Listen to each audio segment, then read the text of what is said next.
Welcome back, guys, or if you're new to my channel, this is Automotive Anonymous, and that's the Honda CR-V.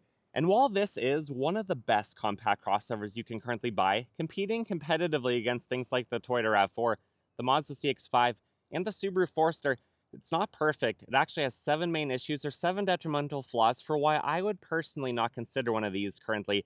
And I'm sharing this video not to diss anyone's ride, but to help spread awareness of the shortcomings that this vehicle has.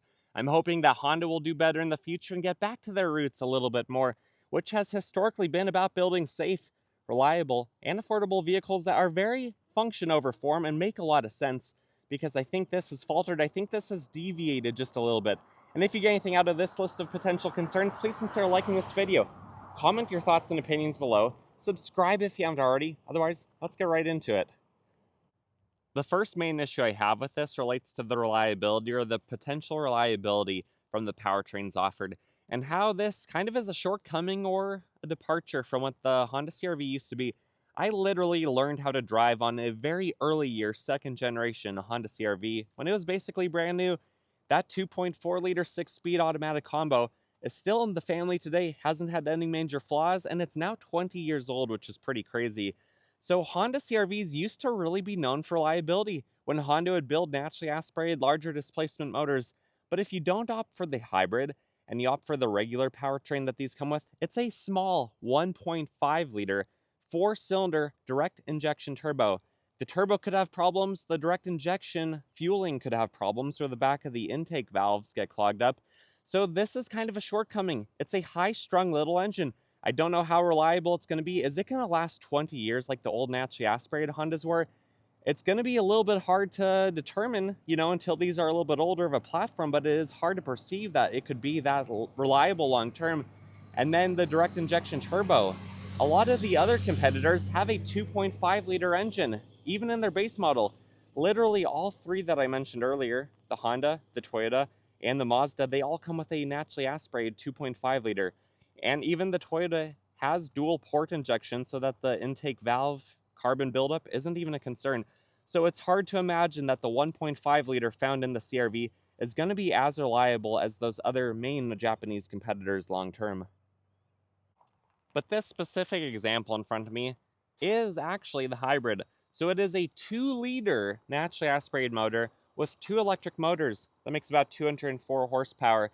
But the problem with this powertrain is, even though it is a Atkinson cycle dual port injection to eliminate a few of the issues, and it doesn't have a serpentine belt, an AC compressor that's ran by it, a starter, it does eliminate some of the reliability issues.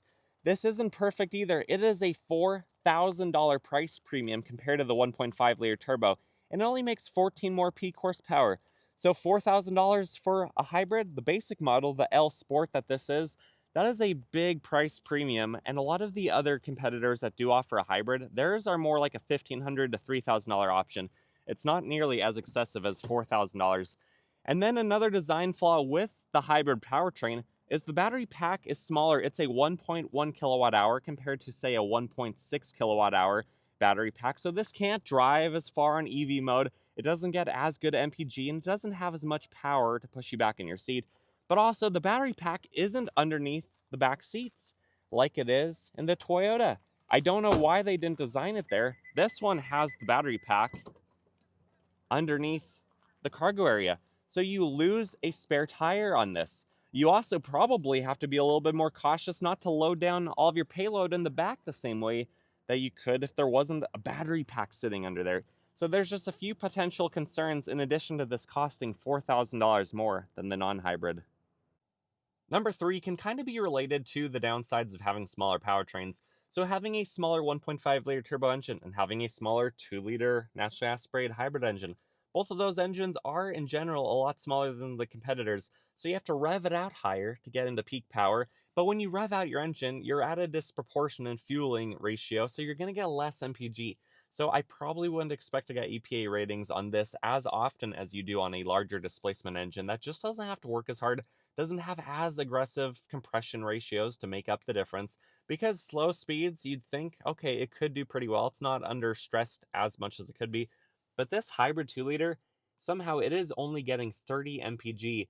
And right now we're idling the vehicles on, but it's in EV mode, so the engine is not on. So that number has been staying the same for the last few minutes.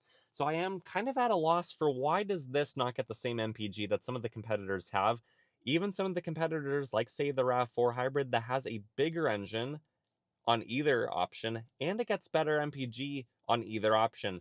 So not only does this get maybe a little bit worse MPG, it's having to be a little bit higher strung to rev out more often to get into the peak power because of the smaller displacement, but also the power is not going to be quite the same on the naturally aspirated variations from the other automakers, especially the small 1.5 liter turbo engine.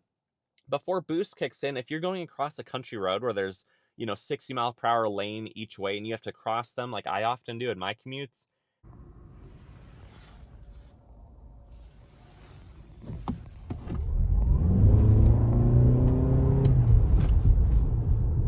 that's kind of sketchy, a little bit scary in small displacement engines because your turbo has not spooled up yet. So you have just basically a naturally aspirated 1.5 liter starting to slug you across the intersection before the boost aggressively kicks in and launches you the rest of the way. So it's a little bit nerve wracking in situations like that. A lot of highway driving, a lot of getting up to speed and, on and off fast roads. The hybrid might be the better option for you, but it is sad that this still is underpowered and undersized compared to the competition.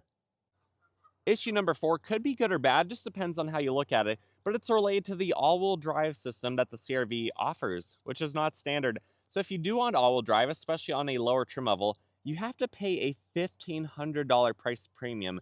Meanwhile, all of the competition, other than some of the American cars, you don't have to pay more for all-wheel drive. They come standard with that. So I suppose if you do live in a warm weather climate where you never experience snow, mud, rain, anything like that, front-wheel drive is more efficient, it makes more sense, it's less moving parts. But if you need the all-wheel drive, even on occasion, or that's how yours is spec'd from the factory, from the dealership you buy it from, it's a $1,500 price premium. No one else charges you for that.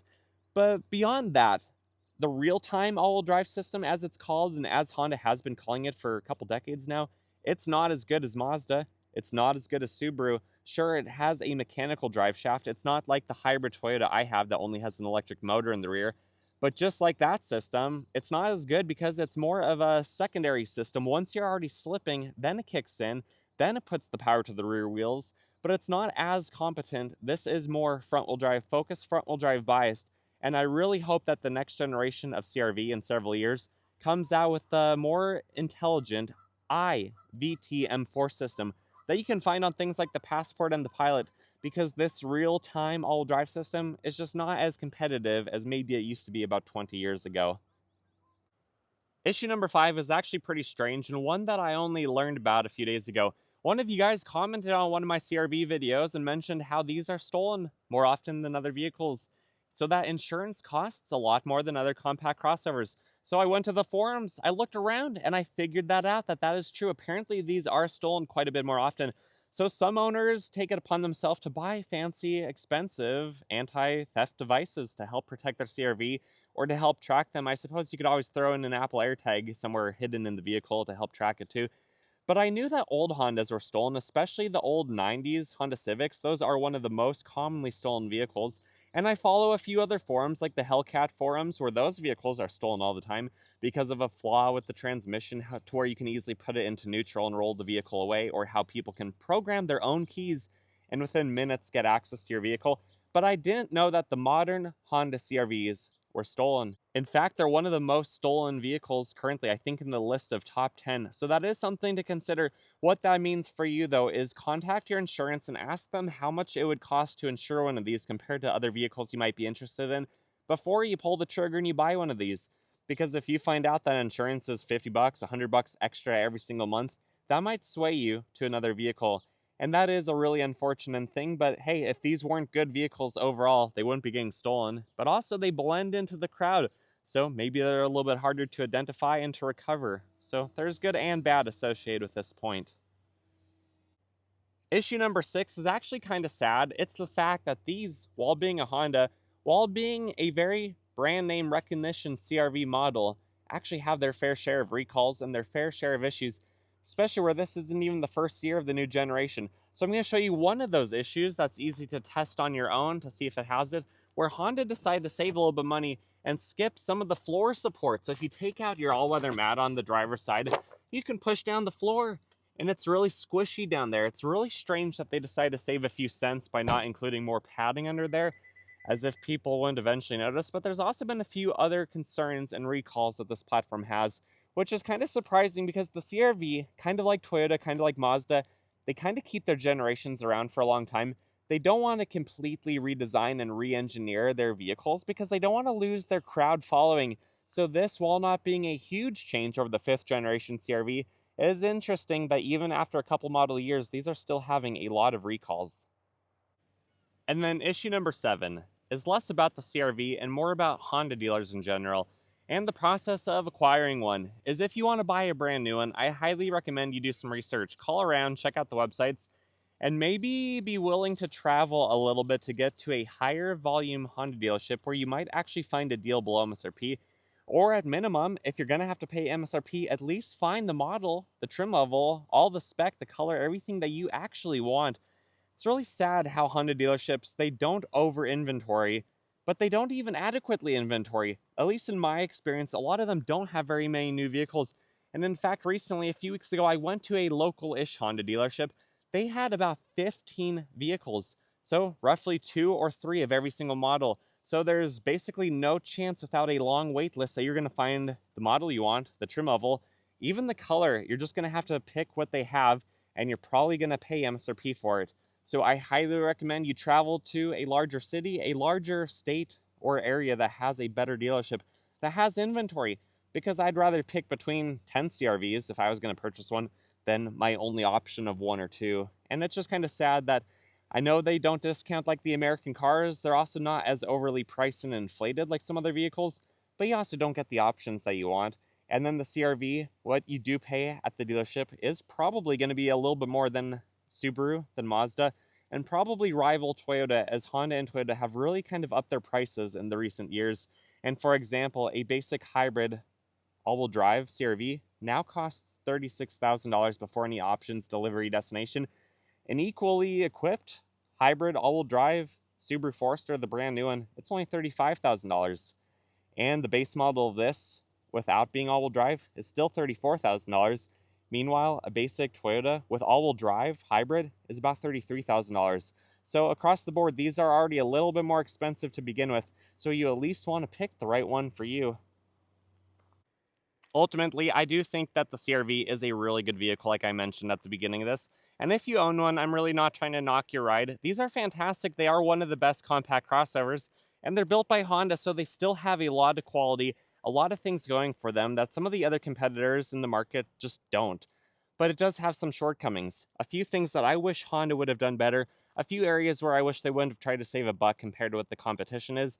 And I know this is a newer generation of vehicle, and a lot of those competitors I mentioned, other than the Forester, those generations have been around for a while, so maybe the new Toyota RAV4, maybe the new Mazda CX-5 will take some of the shortcomings and follow the path of Honda.